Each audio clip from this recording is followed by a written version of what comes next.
Some individuals believe that being married to someone in power makes them powerful. That cold February morning, I observed a woman discover the difference between borrowed authority and actual consequences. Her name was Linda Walsh, and by the time she left my courtroom, her world had completely changed. It began with what should have been a simple speeding ticket. Officer Maria Santos, experienced cop, 5 years on the force, never received a single complaint, stops a black sedan doing 60 in a 35 zone. But this wasn't just any street. This was Elmwood Avenue at 8:15 a.m., directly through Roosevelt Elementary's school zone. Children walking to school with their backpacks, crossing guards trying to keep everyone safe, parents dropping off their children. And this driver decides traffic laws are suggestions. When Officer Santos approaches the vehicle, she's expecting the usual: license, registration, maybe an excuse about being late for work. Instead, the window rolls down, and rather than a license, she gets a police badge shoved in her face, like some kind of magic charm. "Do you know who I am?" the driver demands, her voice dripping with authority she never earned. "I'm Linda Walsh. My husband is Chief of Police Robert Walsh. This better disappear right now, or you'll be looking for a new job tomorrow morning." Officer Santos, brave and professional, keeps her composure. She's dealt with difficult people before, but nothing quite like this. "Ma'am," she says politely, professionally, "I need to see your driver's license and registration, please." "You need to get your eyes checked, officer," Linda shoots back, waving the badge again. "I just showed you my husband's badge. That's all the identification I need in this city. Don't you know how things work around here?" Her husband's badge. Like marriage somehow gave her police powers. Like walking down an aisle gave her law enforcement authority. Officer Santos stands her ground. "Ma'am, that badge belongs to your husband. I need your identification." "My identification?" Linda's voice gets sharper, more dismissive. "Officer Santos, is it?" She reads the nameplate like she's memorizing it for later retaliation. "Let me explain something to you, sweetheart. My husband runs this police department. He signs your paychecks. He approves your promotions.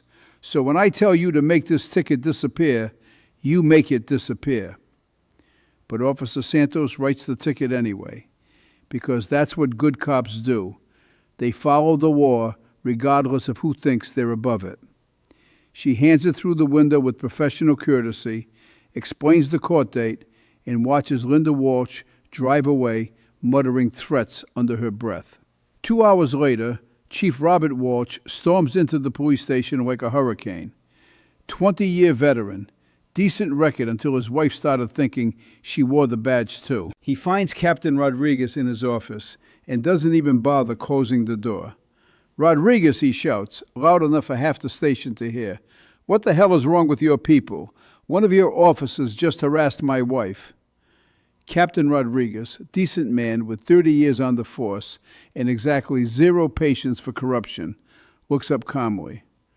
"What kind of harassment are we talking about, Chief?" "Santos gave Linda a speeding ticket in a school zone. Do you understand how embarrassing this is for my family?" "Did your wife break the speed limit in a school zone?" "That's not the point." Chief Walsh's face is turning red now. "The point is that my family doesn't get tickets. My family doesn't get treated like common criminals." Common criminals. Like following traffic laws was only for lesser people. "Chief," Captain Rodriguez says carefully, "tickets aren't based on family connections. They're based on violations." "I don't want to hear about violations," Walsh snaps. "I want this fixed. I want the ticket voided. And I want Santos to understand that there are consequences for not showing proper respect to command staff families." "What kind of consequences?" That's when Chief Walsh makes his crucial mistake. "Fix this, or Santos finds herself walking a beat in the worst part of town. Maybe a few months of dealing with gang violence will teach her about departmental priorities. But here's what Chief Walsh didn't count on. Captain Rodriguez has been recording all conversations in his office since the last corruption investigation.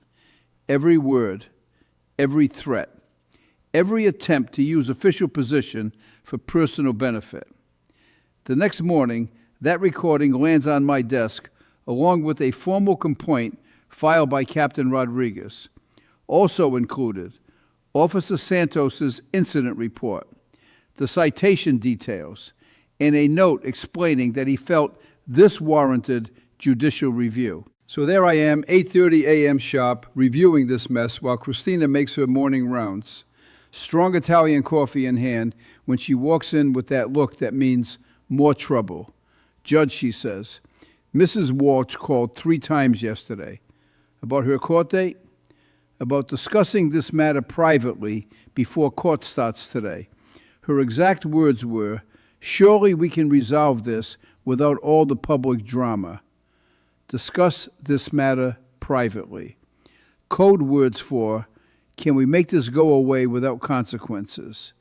Public drama. Like that's what justice is to people like her. What did you tell her? I told her that traffic violations are handled publicly in open court like everyone else's. No special meetings, no private discussions, no backroom deals. Good, because the last thing this city needs is the appearance that justice depends on who you're married to. Christina nods, but she's not finished. Judge, there's more. Chief Walsh called my house last night. He called your home? Around 9 p.m., said he wanted to clarify some misunderstandings about his wife's situation. Wanted to know if there was flexibility in the process for families who've served the community. This was getting worse by the hour. Now we had a police chief trying to influence court staff at their homes. What did you tell him? I told him to discuss any concerns with his lawyer and hung up. But Judge, nobody's ever called my house about a traffic ticket. The corruption was spreading. First, the wife thinks she's above the law. Then the husband threatens officers and tries to influence court personnel. 9:30 a.m. sharp, Linda Walsh walks into my courtroom. Professional outfit, confident stride, carrying herself like someone who expects red carpet treatment. She's not alone. Chief Walsh is sitting in the back row, probably thinking his presence will influence the proceedings. Also in the gallery, Captain Rodriguez, Officer Santos, and several other police personnel who'd heard about this. Linda Walsh, Christina calls out. Speeding in the school zone, failure to provide proper identification, and attempting to interfere with the police officer's duties. Up she walks to my bench, and I can already see the attitude. Not nervous, like most people facing a judge. Not respectful, like citizens who understand they broke the law. Just annoyed, like this whole process is beneath her dignity. Mrs. Walsh, I begin, looking at the citation and the reports. You were clocked at 60 miles per hour in a 35 zone, in a school zone, during school hours. Do you understand the charges? Your Honor, she says, and her voice has that tone people use when they think they're talking to someone who doesn't quite grasp the big picture. I think there's been a serious misunderstanding here. A misunderstanding, right out of the entitled person's playbook. What kind of misunderstanding, Mrs. Walsh? Well, she says, glancing back at her husband for support, her confidence already wavering slightly. I believe Officer Santos may have been confused about the situation. When I showed her my husband's police identification, she should have understood that this was a professional courtesy matter. Professional courtesy matter. She actually thinks flashing her husband's badge should have gotten her out of a ticket for endangering children's lives. Mrs. Walsh, I say, keeping my voice level and professional, help me understand something here. Are you a sworn police officer? No, Your Honor, but are you a member of law enforcement in any official capacity? No, Your Honor, but my husband... Mrs. Walsh, your husband's position doesn't give you authority to break traffic laws or flash police credentials that don't belong to you. That's when her mask starts to slip, when the fake politeness gives way to her real attitude. Your Honor, with all due respect, I think you're missing the bigger picture here. My husband works incredibly hard to keep this community safe. He puts his life on the line every single day. He's dedicated 20 years of his life to protecting the citizens of Providence. I think a little professional courtesy is warranted when his family encounters minor situations like this. Minor situations. Doing 60 in a school zone is a minor situation. Endangering children walking to school is professional courtesy territory. I can see Officer Santos in the gallery, her jaw clenched, probably thinking about all the times she's written tickets for people doing half that speed. Mrs. Walsh, I continue, my voice getting a bit sharper. Let me read you exactly what Officer Santos wrote in her incident report. Driver became immediately belligerent when asked for license and registration. Refused to provide proper identification for approximately 10 minutes. Instead showed what appeared to be a police badge while making verbal threats about my employment and career prospects. Driver stated multiple times that traffic laws did not apply to her due to her husband's position. Your Honor, I didn't threaten anyone, she protests, but her voice lacks conviction. I simply explained who I was and tried to clarify the situation. According to this report, Mrs. Walsh, you told Officer Santos she'd be looking for a new job tomorrow if she didn't make the ticket disappear.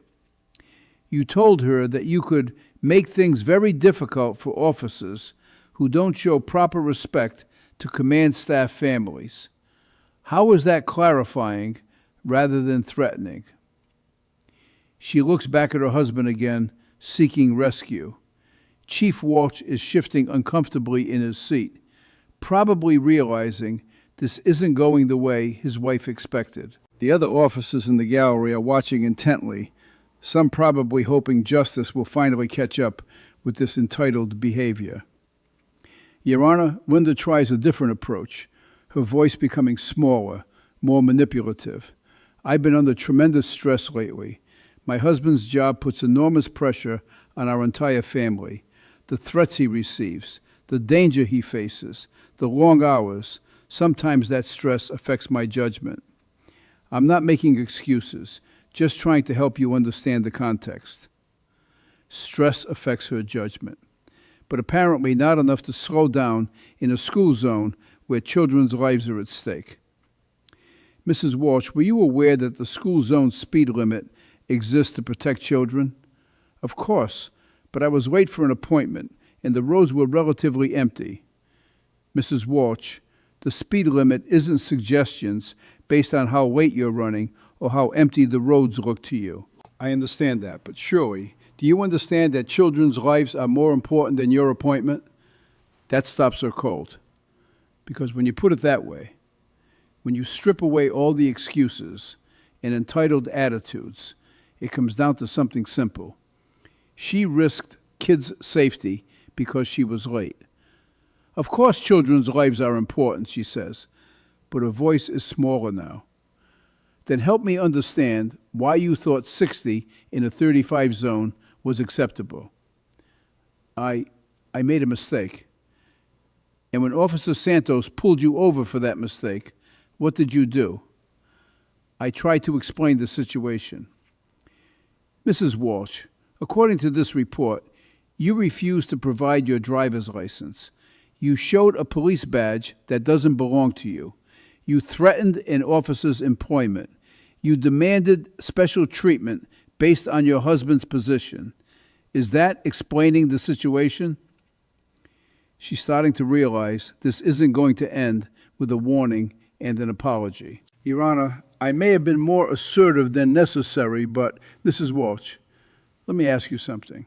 If any other citizen had done exactly what you did, speed through a school zone, refuse to provide identification, threaten a police officer, what do you think should happen to them?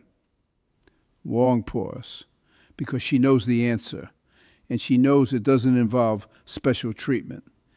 They should face the consequences of their actions, she admits reluctantly. And why should you be any different? Another pause. Because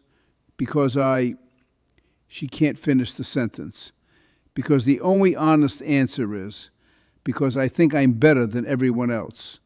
And even she can't say that out loud in a courtroom. But here's where it gets interesting. I hear someone stand up in the back of the courtroom. It's Chief Walsh. He's walking toward the front, and I can see Linda's face light up. She thinks Daddy's coming to rescue her. Your Honor, Chief Walsh says, may I address the court? Chief Walsh, your wife is the defendant here.